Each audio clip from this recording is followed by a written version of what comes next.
change the world? Start off by making your bed. If you make your bed every morning, you will have accomplished the first task of the day. It will give you a small sense of pride, and it will encourage you to do another task, and another, and another.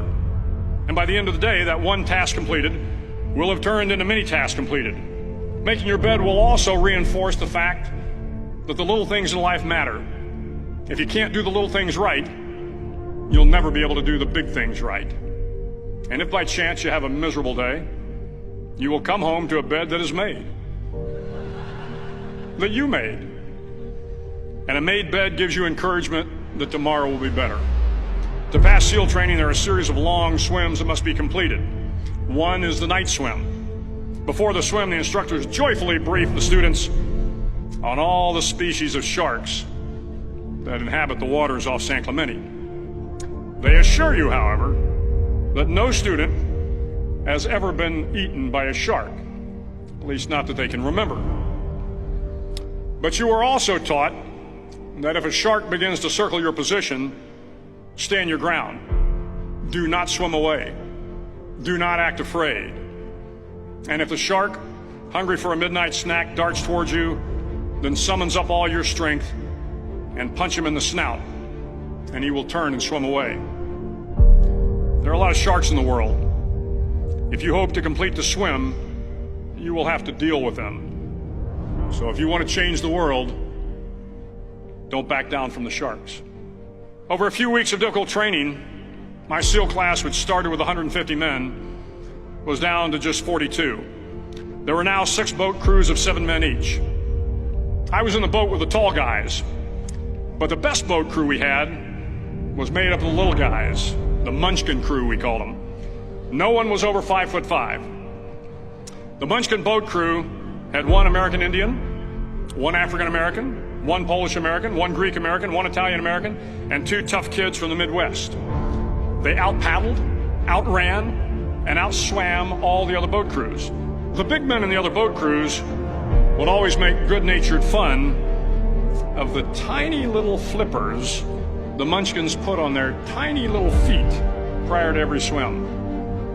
But somehow these little guys from every corner of the nation and the world always had the last laugh, swimming faster than everyone and reaching the shore long before the rest of us. SEAL training was a great equalizer. Nothing mattered but your will to succeed, not your color, not your ethnic background, not your education, not your social status.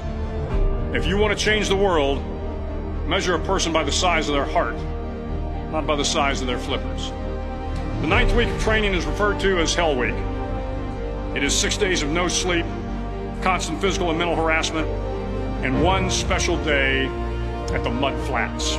The Mud Flats are an area between San Diego and Tijuana where the water runs off and creates the Tijuana Sloughs, a swampy patch of terrain where the mud will engulf you. It is on Wednesday of Hell Week that you paddle down to the Mud Flats and spend the next 15 hours trying to survive this freezing cold, the howling wind, and the incessant pressure to quit from the instructors.